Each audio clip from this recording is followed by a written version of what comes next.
I just took delivery of the HORI NOLVA, the new Sony licensed Leverless controller from HORI.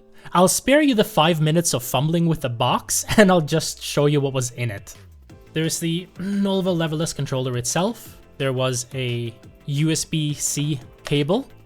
There was a replacement key switch in case any of the buttons break, and 3 button caps for people who want to modify their controller. I'll put all these aside for now and we'll focus on the controller itself.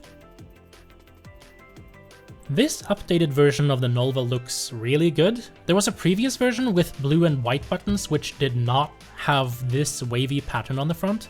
That one was PC only. This is the more expensive licensed version. I think it looks a lot better. It has that sleek black look that tricks men into forgetting they're playing with toys. I paid around 135 euros for this NOLVA, which is the equivalent of 160 US dollars, but this controller is not for sale in the US or its territories.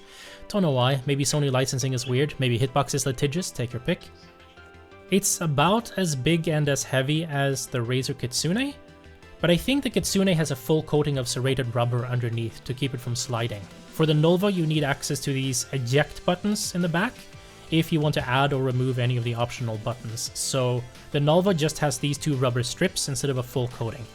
But it's heavy enough that I'm not worried about this thing moving around my lap. This is a Sony licensed product, so the NOLVA has a platform switch here to switch between PS5, PS4 and PC. You need to buy a separate USB adapter, like this one, to use it on the PS4 or the PC. I just bought this USB-A to USB-C adapter from a local electronics store. I got the NOLVA because of the button layout and the customization options. The layout is very similar to the layout of the Victrix Pro KO, which came out earlier this year. Sejam made a video about the KO. That's probably the closest available alternative if you live in the US, but be aware that the Victrix is a lot more expensive than this, though still not as expensive as the Razer Kitsune for some reason. For my customization needs, I want to keep the button on the left here, and this one below the attack buttons. I don't need this button, so I'll see if it's easy to replace this with one of the caps. Supposedly you just turn the NOLVA over and grab this plastic tool to press the eject button. Right, well, I had to use a bit of force to push it out, but the button and the cap came loose. I'll try to replace it with this cap now.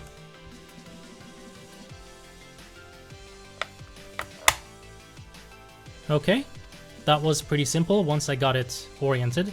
It just clicks into place. The buttons feel fine to me. They don't have to depress very far before they activate, so doing slide tech shouldn't be a problem. They do sound a little soft. I'm not an expert though, I used to play on keyboard until recently. I'll shut up and press them for a while so that you can hear them.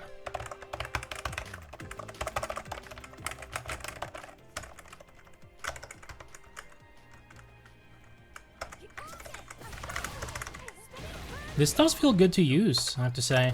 I was expecting a longer adjustment period, but it was only a couple of hours. And I feel like I'm landing all of my stuff pretty reliably on this thing. The only thing I have to say is that I have relatively small hands, and these buttons are spaced quite wide apart. They're quite large. I think I might prefer the Victrix Pro KO, but it's much more expensive and not really available where I live currently. But I quite like this thing. So I want to show you guys how to do mapping real quick. By default, the extra buttons don't have any actions mapped to them. So if, for example, you want to use the pinky button as the L1 button, which in the case of Street Fighter 6 is drive impact, then you have 2 options. One is to use this, the assign button here. Hold down assign for 3 seconds, then the light starts blinking, then click the button you want to assign, then click the button you want to swap. Now L1 is set to my pinky instead.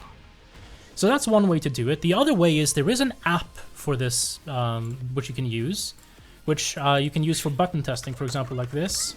Make sure all the buttons are working, but you can also map the buttons here. So for example, I want to use this button for my parry, which is normally L2, which is currently left trigger. So if I click on this and then swap to left trigger and then go back to the game, this no longer works, but this is now parry. This is basically the simplest way you can do it if you have your setup on your own computer, but if you're running this in tournaments, then you will need to use the assign key. Honestly, you don't even need the app as far as I'm concerned. It's fine to see if the buttons are working and all that, but I feel like using this to modify the keys is fine. And if you make a mistake, you can just hold the assign button for 3 seconds. The blinking happens, and then you press the PlayStation logo. And now all the buttons are back to default. So it's very easy to use. I put the camera back into fancy review mode. So, do I like the NOLVA? Yeah, I do. My tiny freak hands might prefer smaller buttons, but I think the adjustment period is still ongoing.